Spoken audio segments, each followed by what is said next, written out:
الحمد لله الكريم الأمين المكين الرؤوف الرحيم. أما بعد فأعوذ بالله من الشيطان الرجيم.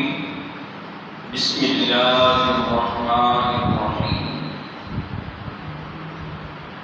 إن الله يأمر بالعدل والإحسان وإيتاء ذي القربى وينهى عن الفحشاء والمنكر والبغي يعظكم لعلكم تذكرون. آمنت بالله صدق الله مولانا العظيم.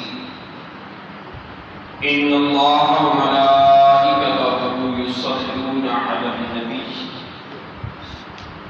يا أيها الذين آمنوا صلوا عليه وسلموا تسليما. اللهم صل على سيدنا ومولانا محمد وعلى آل سيدنا ومولانا محمد وبارك وسلم وصل عليه.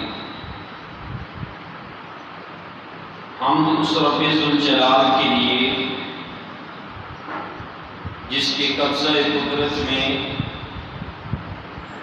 کل کائنات کی جان ہے،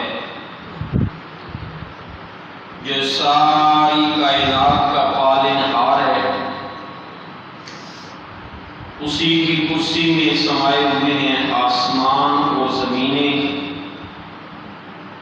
اور اسے باری نہیں ہے ان کی نگہبانی، اور وہی رب ہے بلند بڑائی والا. لاکھوں اور کروڑوں درود نبی پاک صلی اللہ علیہ وآلہ وسلم پر، جن کے طفیل مالک الملک نے ہمیں اپنی یاد کی توفیق اور موقع عطا فرمایا. اللہ تعالیٰ حضور نبی رحمت صلی اللہ علیہ وآلہ وسلم کی قبر مبارک پر اپنی نور کی بارشیں فرمائے، اپنی کثیر رحمتوں کے نزول فرمائے.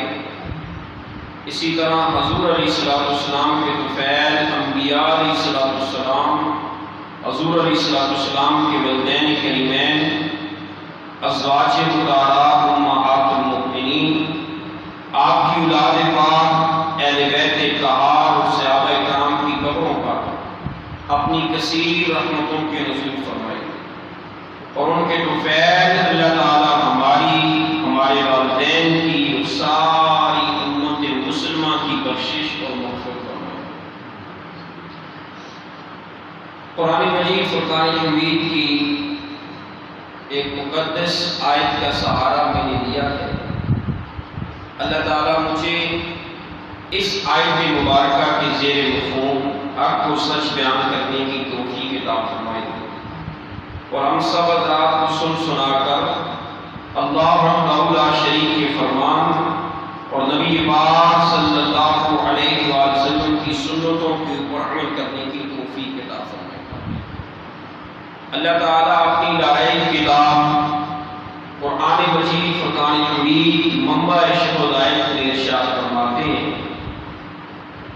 ان اللہ یأمر بالعدل والإحسان. اللہ تعالیٰ حکم فرماتے ہیں کہ بے شک عدل کرنے والے کو، احسان کرنے والے کو، وَإِيتَاءِ ذِي الْقُرْبَى، اور رشتہ داروں کے ساتھ اچھا سلوک کرنے والے کو میں پسند کرتا ہوں.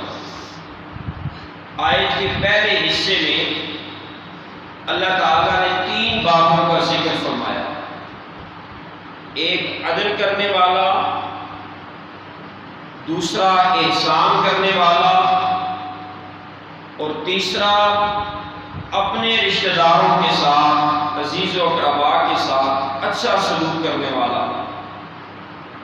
ان 3 کام کرنے والوں کو اللہ جل مجدہ پسند فرماتے ہیں.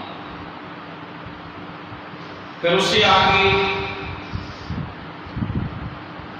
وَيَنْهَى عَنِ الْفَحْشَاءِ وَالْمُنْكَرِ وَالْبَغْيِ وَيَنْهَى عَنِ الْفَحْشَاءِ بے حیائی اور فحشت کے کام کرنے والا، والمنکر اور انکار کرنے والا، ہٹ درمی کرنے والا ہر بات کے اوپر، والبغي اور ہر اس کام کو کرنے والا جس سے شریعت نے منع کیا ہو، اللہ اس سے نفرت کرتا ہے۔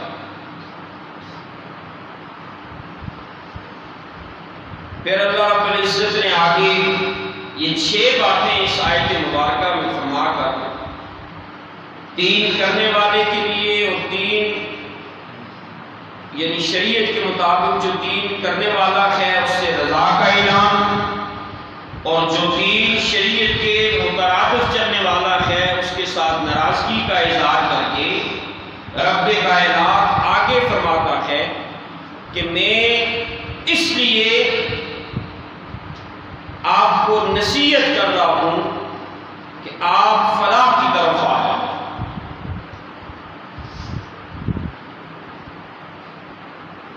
جب اس آیت مبارکہ کا نزول ہوا تو حضور نبی رحمت صلی اللہ علیہ وآلہ وسلم نے صحابہ کرام رضوان اللہ تعالی علیہم اجمعین کے سامنے اس آیت مبارکہ کو پیش کیا اور اس عظیم مقدس آیت مبارکہ کا صحابہ کرام کو درس دیا۔ تو اس میں جو منافقین بھی بیٹھے تھے انہوں نے بھی کہا کہ بے شک یہ کلام کسی انسان کا نہیں ہو سکتا، اس کے اندر اتنی لذت ہے، اتنی آشنائی ہے، اتنی رونق ہے اس کلام کے اندر، اور اتنا نصیحت امبوز یہ کلام ہے کہ یہ کسی انسان کسی بشر کا نہیں ہو سکتا۔ کوئی ذات ہے جو اس کلام کو بھیجنے والی ہے اور وہی واحد و یکتا ذات ہے۔ حضور نبی رحمت صلی اللہ علیہ وآلہ وسلم نے فرمایا اگر کوئی شخص اس آیت مبارکہ کو انتہائی گہرائی سے دیکھے تو سارے قرآن کا نچوڑ بھی اس آیت کو وہ کہہ سکتا ہے۔ یعنی یہ 6 باتیں جو اللہ رب العزت نے اس آیت مبارکہ میں بتائیں، 3 کرنے کی اور 3 نہ کرنے کی، فرمایا اگر ہر انسان ان 6 باتوں کو اپنا لے تو وہ بلا شک و شبہ نصیحت حاصل کر کے اللہ رب العزت کی قربت، اس کی رضا اور خوشنودی حاصل کر سکتا ہے۔ پھر حضور نبی رحمت صلی اللہ علیہ وآلہ وسلم نے اس آیت مبارکہ کی ڈیٹیل بتاتے ہوئے بتایا، جس طرح مفسرین تفاسیر کے اندر لکھتے ہیں،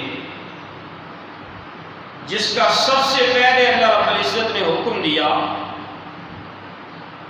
ان اللہ یأمر بالعدل، عدل کرنے کا۔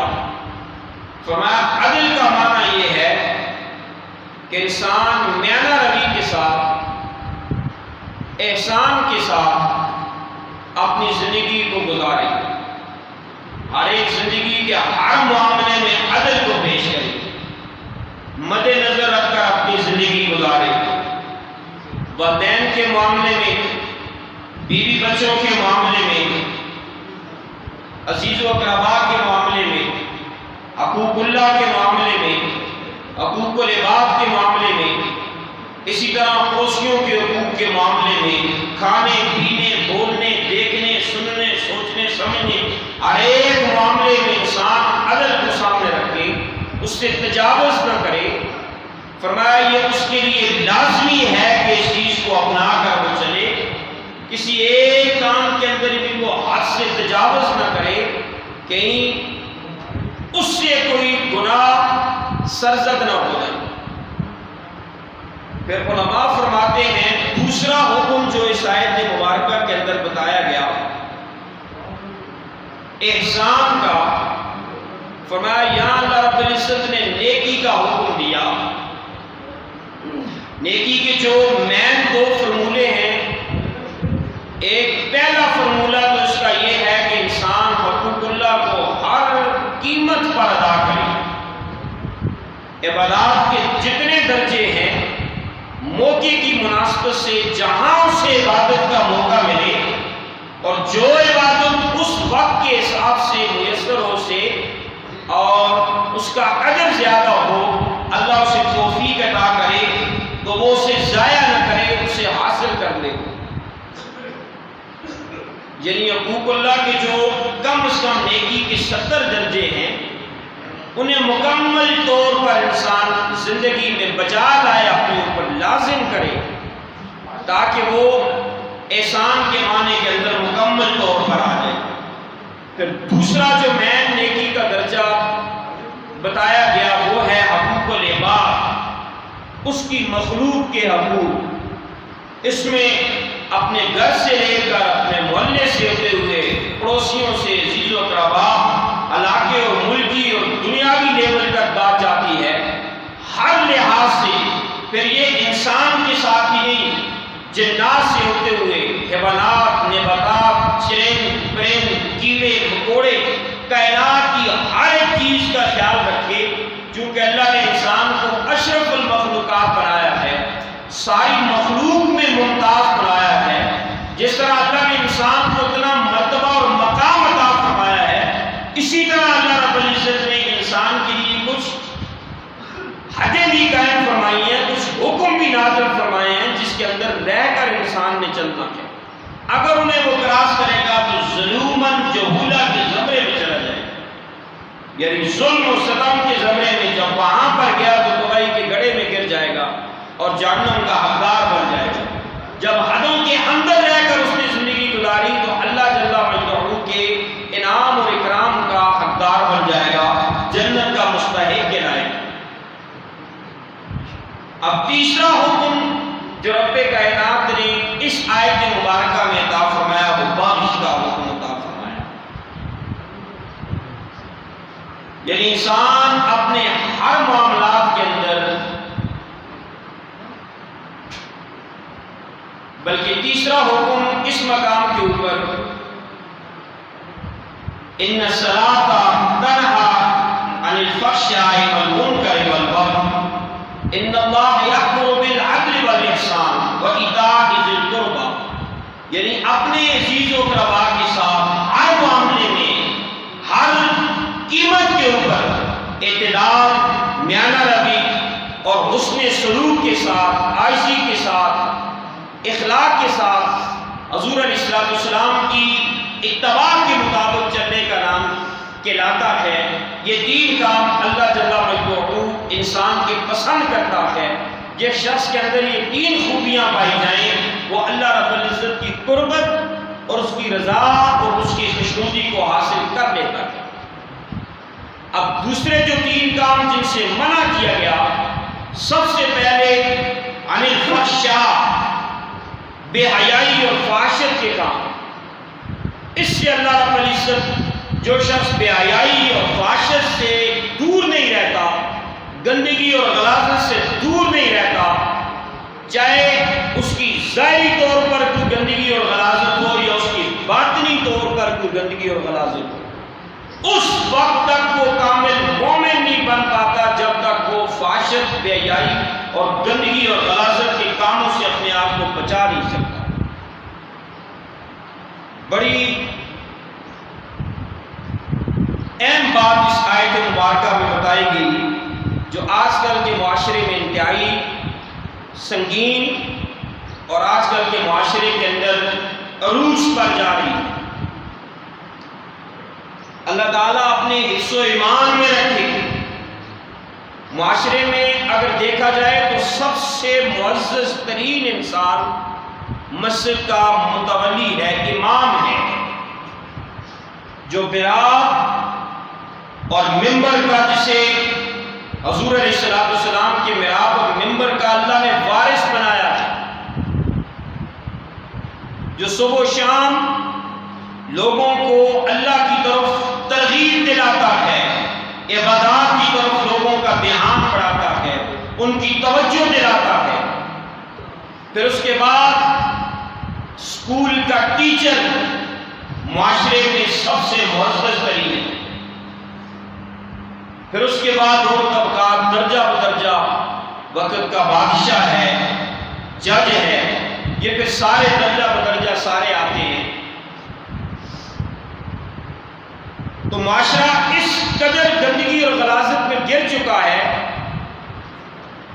یعنی یہ بے حیائی اور فحاشیت معاشرے میں اتنی آگے نکل چکی ہے کہ امام مسجد کا بھی اس کے اوپر بھی بے اعتبار اس کے پیچھے نماز پڑھنے والوں کو نہیں رہا۔ کئی باتیں آپ سوشل میڈیا کے ذریعے، اخبارات کے ذریعے، ٹی وی چینلز کے ذریعے اور قرب و جوار سے آپ سنتے ہیں۔ اللہ رب العزت اپنے حفظ و ایمان میں رکھے، سننے کے قابل نہیں ہوتی وہ باتیں جو محراب اور منبر کے ساتھ جڑے لوگوں کی طرف سے کانوں میں ڈلتی ہیں یا آنکھوں کے سامنے آتی ہیں۔ پھر انسان یہ کہنے پر مجبور ہو جاتا ہے، خدا کے بندے تو اگر اس کام کے لیے فائز کیا گیا ہے تو کیوں اپنی حدود کے اندر تو نہیں رہتا ہے؟ اگر تو شریعت کی حدوں پر قائم نہیں رہ سکتا تو چھوڑ دے محراب اور منبر کو۔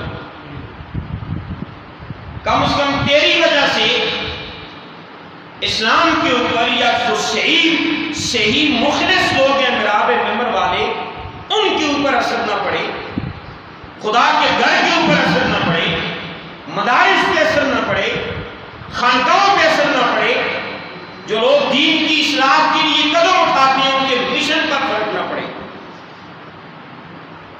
اللہ رب العزت اس سے ہمیں محفوظ فرمائے اور ایسے گندگی اور غلاظت سے ہمیں نجات عطا فرمائے۔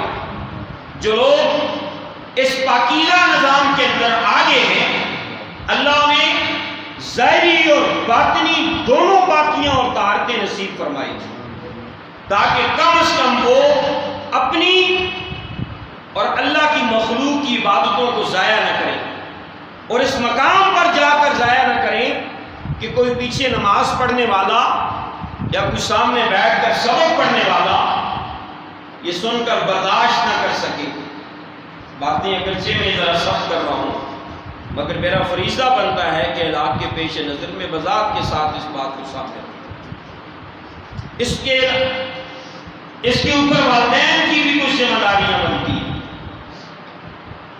ہم دنیاوی منافع کے لیے اگر کسی ریڑھی کے اوپر ٹماٹر اور آلو پیاز خریدنے کے لیے بھی جاتے ہیں تو بڑی جانچ پڑتال کے ساتھ ہم جاتے ہیں، اور ہم جس کی طرف اپنے بچے کو، اپنی بچی کو بیچتے ہیں یا جس کے پیچھے ہم خود کھڑے ہو کر آخرت کا سودا کرتے ہیں، دنیا کے لیے تو ہم ہر اربا کامیابی کے لیے، فائدے کے لیے استعمال کرتے ہیں۔ حتیٰ کہ یہ دنیا کھیل اور کود ہے، یہ ایک تماشا ہے، چلے جانا ہے، یہ آخرت کی کھیتی ہے، ہم نے یہاں کچھ بونا ہے، کچھ بونے کے لیے ہم آئے سو ہم نے چلے جانا ہے، اپنا اپنا نمبر ہے۔ والدین کا بھی کچھ فریضہ بنتا ہے کہ وہ جس کی طرف اپنے بچے کو، بچی کو بھیج رہے ہیں یا خود جا رہے ہیں، پہلے اسے جان سے پرکھے تو صحیح، کیا یہ اس قابل ہے، اس کا بیک گراؤنڈ کیا ہے، کن لوگوں کے ساتھ اس کا تعلق ہے، کہاں یہ بیٹھتا ہے، کہاں یہ اٹھتا ہے۔ اور میں تو یہ یہاں مولانا روم رحمۃ اللہ علیہ کا یہ شعر پڑھنا ضروری سمجھتا ہوں کہ آپ نے کتنا کمال یہاں پر شعر فرمایا اپنی مثنوی کے اندر۔ آپ فرماتے ہیں صحبت صالح تورا صالح کو نر، اچھوں کی صحبت سے اچھے اشراط ملتے ہیں۔ پھر فرمایا صحبت طالح تورا طالح کو نر، بروں کی صحبت سے برے اشراط ملتے ہیں۔ خدا کے بندے جسے تو اپنا امام مقرر کرتا ہے، پہلے تو اس کی کمپنی کو تو دیکھ، اس کے کہاں وہ رہتا تھا، کہاں سے اس نے پڑھا، کہاں پڑھا رہا ہے، وہ کن لوگوں کے ساتھ اس کا بیٹھنا اٹھنا، اس کے بعد تو اس کے پیچھے کھڑے ہو کر آخرت کا سودا کر۔ پھر اپنے بیٹے کو اپنی بیٹی کو اس کے سامنے جا کر بیٹھا، اس کے دوستوں سے عزیز و اقربا، اس کا جو پورا ایک سسٹم ہے معاشرے کے اندر، اس سارے سسٹم کے اوپر غور و فکر کر، اور غور و فکر کرنے کے بعد پھر اس کے ساتھ آخرت کا سودا کر۔ ہم اس بات کو دیکھتے ہی نہیں ہیں، بس یہ کام کرنا ہی ہے اور بس یہ ہو جاتا ہے جی، اور بس یہ ایسا کرنا ہی ہے جی۔ خدا را بس جی میں بات نہیں بنتی، تحقیق ضروری ہے۔ اللہ نے ہمیں عقل عطا کی ہے، یہ سوچنے سمجھنے جانچنے اور پرکھنے کے لیے بھی ہے کہ جس کے پیچھے سودا کرتے ہو آخرت کا کھڑے ہو کر، یا جس کے پاس اپنے بچوں کو بھیجتے ہو، وہ اس قابل بھی ہے یا نہیں ہے، آپ کو اختیار ہے۔ کوئی شخص بھی غلام پیدا نہیں ہوا، ہر ایک شخص کو اپنی ماں نے آزاد پیدا کیا ہے۔ تو کیوں غلامی کے اندر انسان آئے؟ کسی محلے کی سطح پر، کسی یونین کی سطح پر، کسی جماعت کی سطح پر، علاقے کی سطح پر، نہ ہی ہمارا اسلام ہمیں غلامی کی طرف دست دیتا ہے۔ اسلام ہمیں اللہ کی اتباع اور حضور علیہ السلام کی اتباع کی طرف، شریعت کی اتباع کی طرف درس دیتا ہے، کسی انسان کی غلامی کی طرف درس نہیں دیتا۔ اور پھر سے آگے مولانا روم رحمۃ اللہ علیہ کے اسی شعر کے ساتھ اگلی بات، اگلا شعر فرماتے ہیں آسان الفاظ میں کہ چنگیاں دے سنگ رلیاں تے میری چولی پھل پہ، مندیاں دے سنگ رلیاں تے اگلے بھی دل پہ۔ اکثر کہہ رہے ہو جی کی کرنا جی، یہ معاملہ انجو نہیں ہوتا ہے تو بس پھر انجوئی کر سکے جی۔ اللہ کے بندے نہیں ہو رہا تھا، نہیں سمجھتی تمہیں، تو چپ ہو جاتا، خاموش ہو جاتا، صبر کر لیتا، خدا تمہارے لیے بہتر انتظام کر لیتا۔ کم از کم اس میں خود داخل ہو کر کفروں کے گڑوں تک تو نہ جاتا، تو بےادبی اور گستاخی کے زمرے تک تو نہ جاتا، تو سمجھتا تو صحیح اس بات کو۔ اور جو تیرے پاس پہلے تھے انمول چیزیں، جو تیرے وجود کے اندر، جو تیرے دل کے اندر، جو تیری عقائد کے اندر، تیری زندگی کے اندر، تیرے خیالات میں جو چیزیں تھیں، وہ بھی کھوا بیٹھا تو۔ ایسے لوگوں کی معیت میں جا کر اجتناب کرو ان چیزوں سے، بچو ان چیزوں سے۔ اور اللہ رب العزت نے انل فحشا، بے حیائی کو اللہ نے ناپسندیدہ قرار دیا ہے۔ خدا طہارت رکھنے والوں کو، پاک صاف ستھرا رہنے والوں کو پسند کرتا ہے، جن کا ظاہر بھی پاک ہو، جن کا باطن بھی پاک ہو، جن کی زبان بھی پاک ہو، جن کی آنکھ بھی پاک ہو، جن کی کانوں کی سماعت بھی پاک ہو، جن کے قدموں کی آہٹ بھی پاک ہو، جن کے ہاتھ کا اٹھنا بھی پاک ہو، ہر کام ان کا پاک ہو، اللہ انہیں پسند فرماتا ہے۔ گندگی اور بے حیائی اور فحاشت کو نہیں پسند کرتا۔ تو عن الفحشاء کے زمرے میں میسج قرآن کا ہمیں یہ ملتا ہے کہ خدا را ہم اپنے اوپر اور اپنے گھر والوں کے اوپر جہاں تک ہمارے سورس ہیں، ہم توجہ رکھیں کہ وہ کہیں غلط سوسائٹی کے اندر، غلط لوگوں کے پاس، بالخصوص چھوٹے چھوٹے معصوم بچوں کے حوالے سے غور و فکر کریں، چاہے وہ کسی مدارس میں ہو، چاہے وہ کسی اسکول میں ہو، کسی کالج میں ہو، کسی یونیورسٹی کے اندر ہو، کسی جگہ پر بھی ہو، وہ تو نادان ہیں، کم علم ہیں، انہیں تو اتنی سمجھ نہیں شریعت کی، بچے ہیں، چھوٹے ہیں، انہیں تو شریعت میں چھوٹ دی ہے۔ نماز انسان پڑھے، چھوٹا بچہ آگے گھومتا پھرتا رہے، نماز نہیں ٹوٹتی، بڑا گھومے پھرے نماز ٹوٹ جاتی ہے۔ یعنی چھوٹوں کے لیے پھر اللہ کی بات کے پھول ہیں۔ کیوں ایسے لوگوں کے سامنے جا کر انسان اپنی اولاد کو بٹھائے جنہیں انسانیت کا پتہ ہی نہ ہو؟ اللہ ہمیں سمجھ کی توفیق عطا فرمائے۔ پھر سے آگے فرمایا دوسرے وہ لوگ جنہیں اللہ پسند نہیں کرتا وہ منکر ہیں، عن الفحشاء والمنکر، فرمایا منکر کے معنی یہ ہے جو شریعت کے قانون کو اپنی ہٹ درمی سے کراس کرنے کی کوشش کرتا ہے، اپنی طاقت کے پل بوسے پر، مال کے پل بوسے پر، خاندان کے بلبوسے پر ہٹ درمی کرتا ہے، نہیں مانتا کسی معنی میں، اور وہ جس کام کے لیے تیار ہو جاتا ہے اسے کرنے کی کوشش کرتا ہے اور کر کے دکھا دیتا ہے۔ فرمایا ایسے شخص کو اللہ نہیں پسند فرماتا،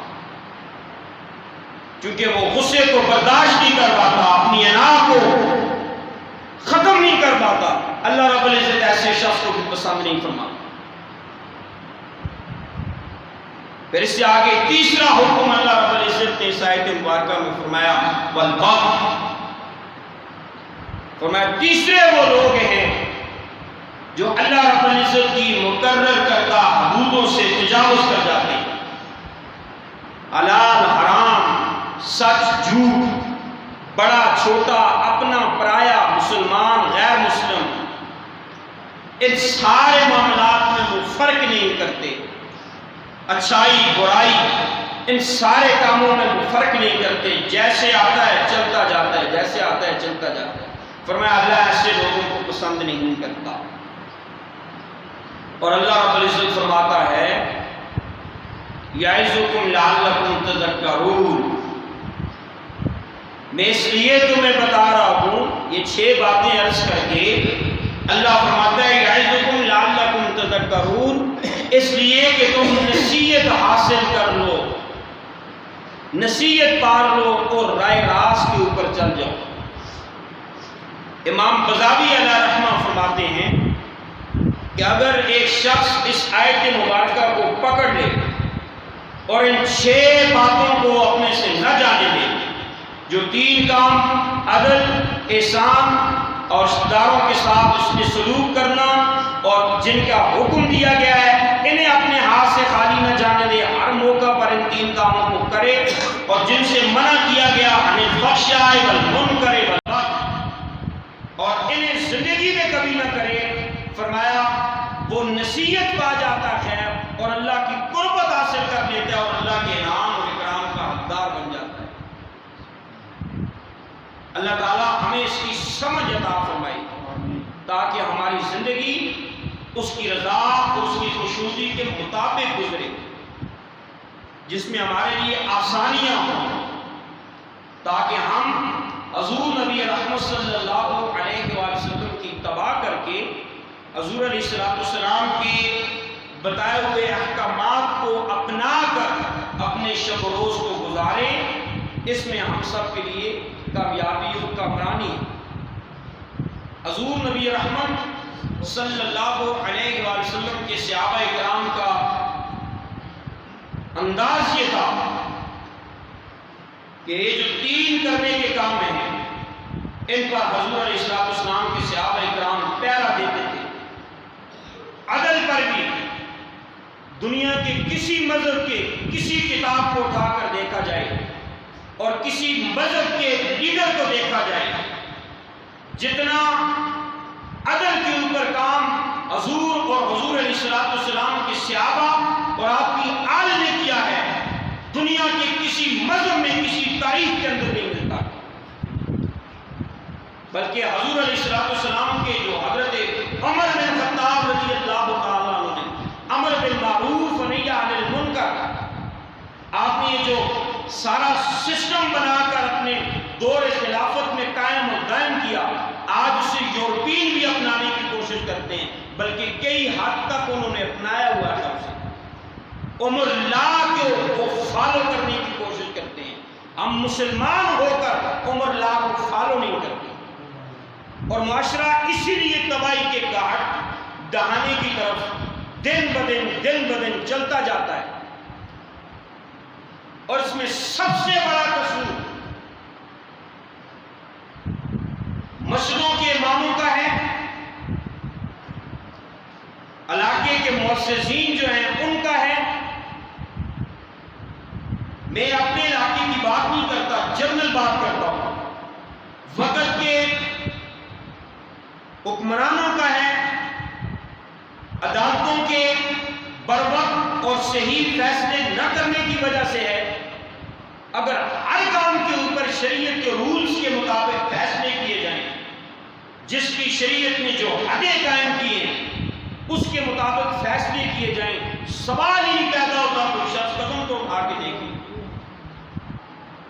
یہاں جو بے حیائی اور فحاشیت کرتا پکڑا جائے اس کا کوئی نہ کوئی ماما، چاچا، تایا، کوئی رشتہ دار نکل آتا ہے محنت سماجت کر کے، اور کوئی نہ کوئی جماعت کا، کوئی اپنی تحریک کا کوئی ساتھی بیچ میں پڑھ کے کچھ نہ کچھ لے دے کر کے مسئلے کو سمیٹ سموٹ کے بس رفع دفع کر کے ادھر ہو جاتے ہیں۔ اس کا نتیجہ کیا ہوتا ہے؟ وہ بات تو ختم ہو جاتی ہے، مگر معاشرے میں وہ گناہ عام ہو جاتا ہے